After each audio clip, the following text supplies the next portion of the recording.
and welcome to Lisa Brown Stamp with Lisa Brown on my Savi Sunday. Today, as you can see, we are going to be featuring the hand penned petals, the bundle with the stamps and the dies, and I am going to show you a very easy way to use the soft pastel assortment. If you don't know what soft pastels are, they're actually pigment chalks.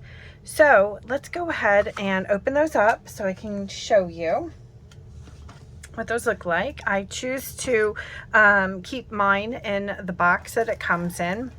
And I also, it has like this plastic wrapping around it. So I just took an X-Acto knife and I ran it around 3 sides so that I can just peel back that plastic coating. And so it kind of helps keep like any residual powder that I have in here in place. So what we're going to do is I have a piece of basic white cardstock, and we are going to stamp the large floral image from the hand pen stamp set, and we're going to stamp it in our Versamark ink pad. It's clear sticky ink, and I'm going to get that make sure that's well covered, and give this a stamp. Nice press, making sure I'm hitting all the spots. Now when I'm doing my coloring, I do like to have my stamp image from the stamp case next to me, because as you can see, the Versamark, as many of you know, is a clear ink, and so I can't really see where I'm coloring on that without continually going picking it up and trying to see the reflection in the light. So this way, if I have my stamp case next to me, I have a great visual of kind of where the image is at. So I'm going to take the paddle end of my pick tool, and we're just gonna loosen up. We're gonna scrape the actual chalk. So let me show you. These are just chalk blocks.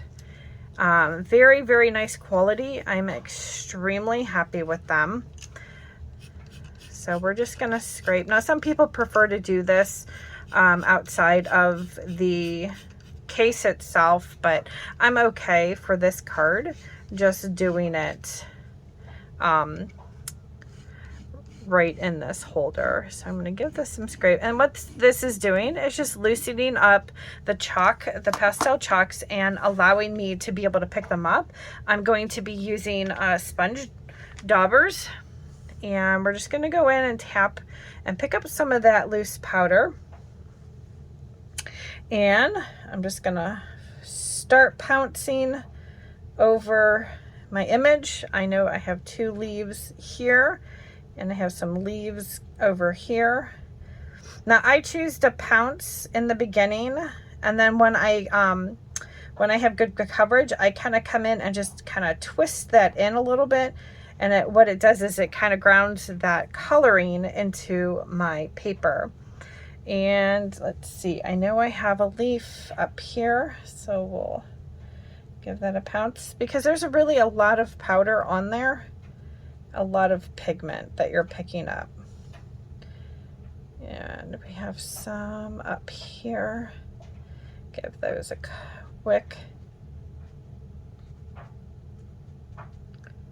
Okay. And then what I like to do is I just simply like to blow away any of the extra powder that is there. So I'm going to do that off to the side. Okay, and get rid of that extra powder. All right, let me see if I can zoom in a little bit more so you can kind of see a little bit closer of what I am doing. All right. So next I am going to bring in my sponge dauber, and I'm going to pick up some of this. This color over here is Daffodil Delight.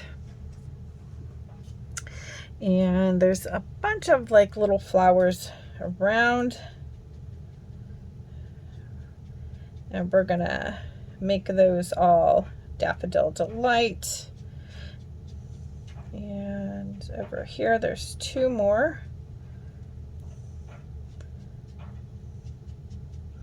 And this is just giving it a quick, soft coloring. Okay. And then I'm going to pick up just a little more of that powder, and I'm going to go in the center of these 2 other flowers. And those I'm going to really rub in. Okay. And I'm going to blow off that powder. Okay. Because the last color that I'm going to do is this Calypso Coral. And this is a very, very vibrant color. Let me get a scrap. I'm just gonna, okay. I didn't want to grab too much, so I'm gonna lightly pounce. Adding around, I can always add more.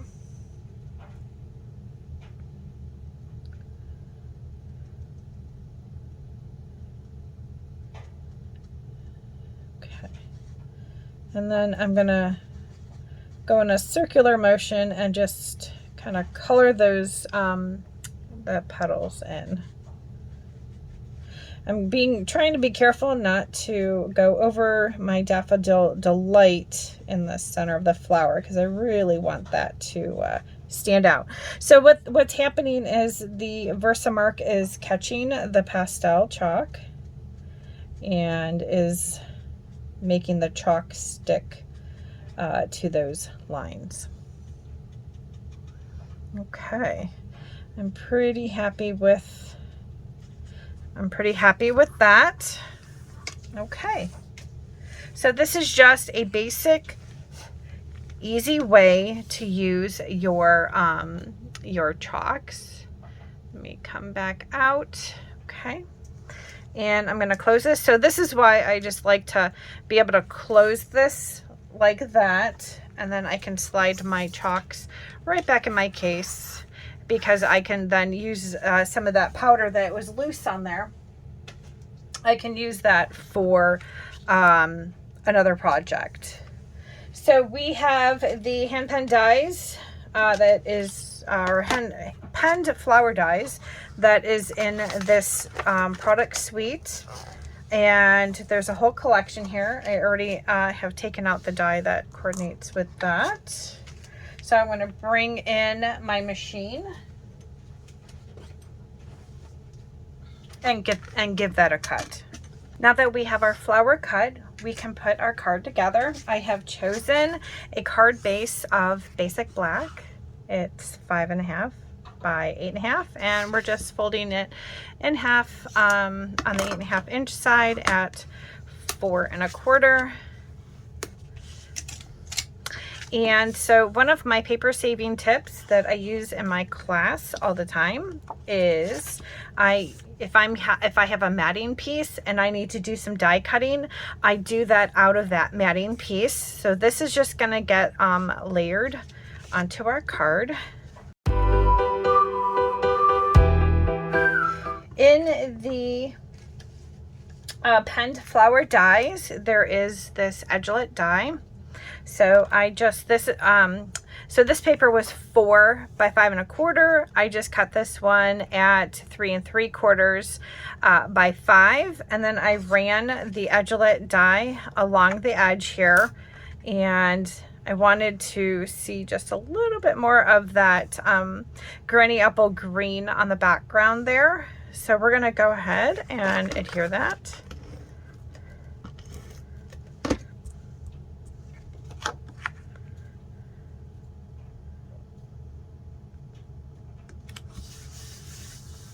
I think we're actually going to do our card this way.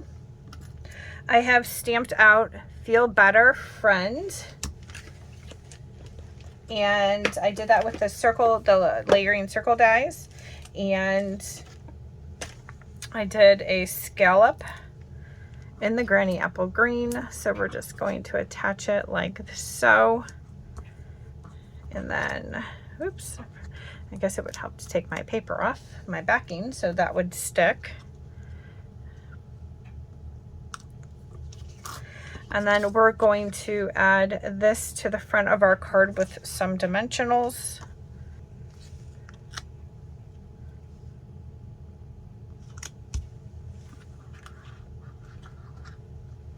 I wanted just a little bit more of a pop on the leaves. So there are 2 leaf dies in the flowered pen die set.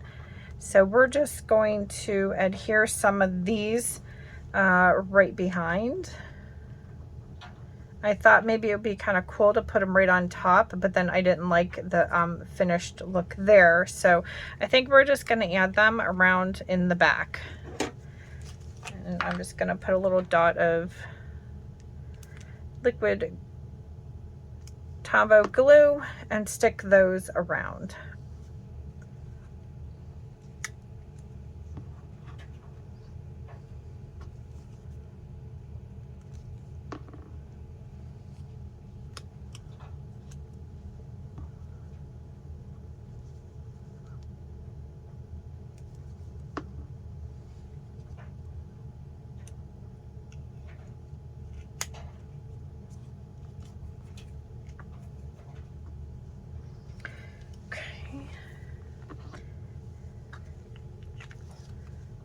And lastly, we can add our little sentiment right here. I'm trying to decide if I want to pop that up, but I don't think I do, so I'm going to just put some glue on the back of there. And we can put that right there. Okay.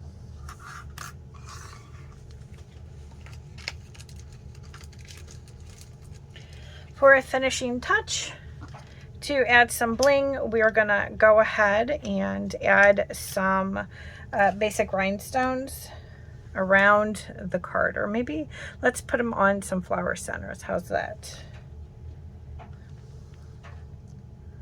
2, and we'll put one more up there. Okay, and there is our finished card. I really hope that you liked the video showing you a basic way to use the Stampin' Pastels. I am going to do some more in the future and include other different ways that you can use the pastels with different tools such as blending pens and water brushes and our blender pens. So be sure that you are subscribed to my channel.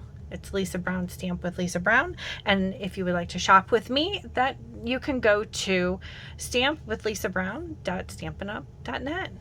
Thank you. Bye-bye.